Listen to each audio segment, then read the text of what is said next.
October the 1st meant that the CARES Act in the United States had come to an end as regards, or the restrictions, the airline industry. Good evening. Tonight, tens of thousands of employees in the airline industry are facing redundancy and furloughs after the act.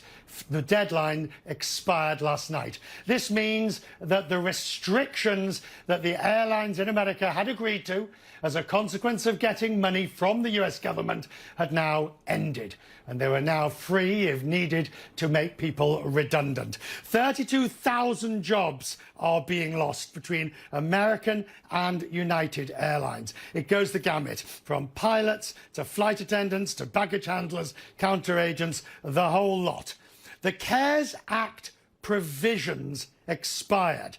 Now, Steve Mnuchin, the US Treasury Secretary, has urged airline bosses to hold off actually implementing the losses that you're seeing.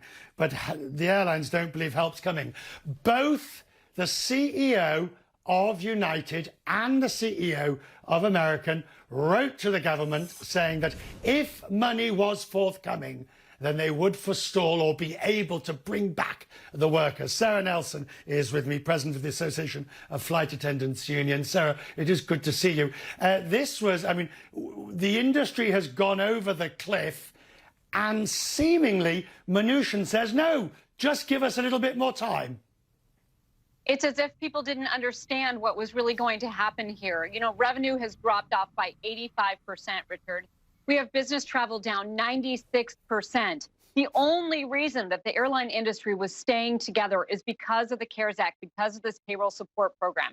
This was a jobs and infrastructure program. It required the airlines to keep all of the employees in their jobs connected to our healthcare, and it required them to continue service to all of the domestic cities that got service on March 1st. So that's very important in the middle of this pandemic as well. All of those requirements go away today. And as you said, 32,000 at United and American alone, over 100,000 across the industry are waking up without a paycheck, without a certainty, without any future. Right. But to those, we'll deal with the politics in just a second of this within the US. But there's an argument that says, look, there's a new phrase that's become a vogue, which is viable jobs.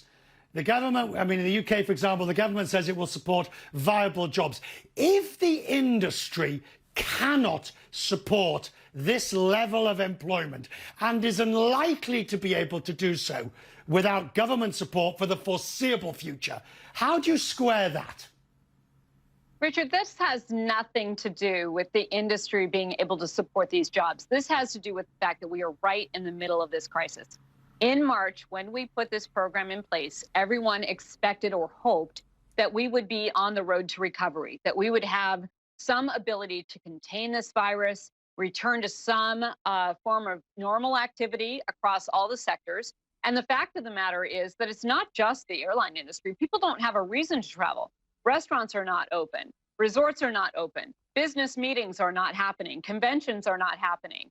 So for all of these reasons, and because we're still very much right in the middle of this crisis, we need to continue the assistance. Now, I want to be really clear. The airlines have weathered a lot of storms throughout the years. And for example, during the Great Recession of 2008, the airlines weathered that just fine. There was a drop in demand of about 15%. That's significant for any business, but they're able to weather that. When we get back in April, when we bridge to April, we're going to be moving into the travel season. We're going to be 6 months closer to a vaccine.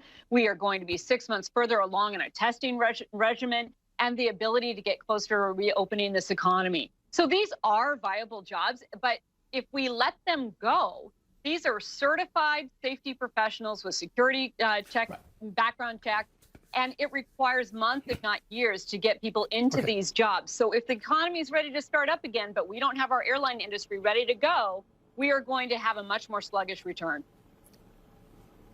Now let's go back to the politics, which in an election month, I freely admit that I find it breathtaking that something wasn't put together even at the last moment, bearing in mind we're less than a month or over a month from the election. So why do you think it is that something hasn't been cobbled together for the airline industry to prevent these tens of thousands of job losses?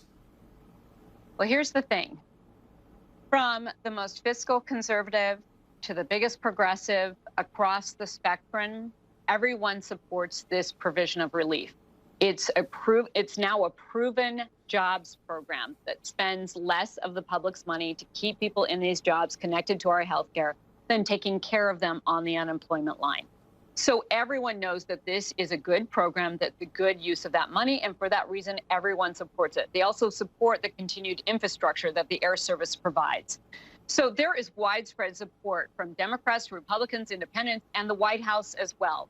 And this was all part of talk of a larger coronavirus relief package. And there were issues with the other issues in that package. So now the question becomes, have you woken up to the fact that this was a true cliff for the airline industry? And are you going to take action on the one thing that everyone agrees on? Right. Listen to what Ed Bastian, CEO of Delta Airlines, said this morning on the question of testing. And this is, of course, is for those who are travelling domestically, and whether or not some form of mandatory, compulsory, I don't know, testing regime could be put in place. This is Ed Bastian of Delta. Do you foresee a day when it is a condition to get on a Delta flight, you need to take a rapid COVID test? I mean, is there a day where that may be the case, 6 months, a year from now?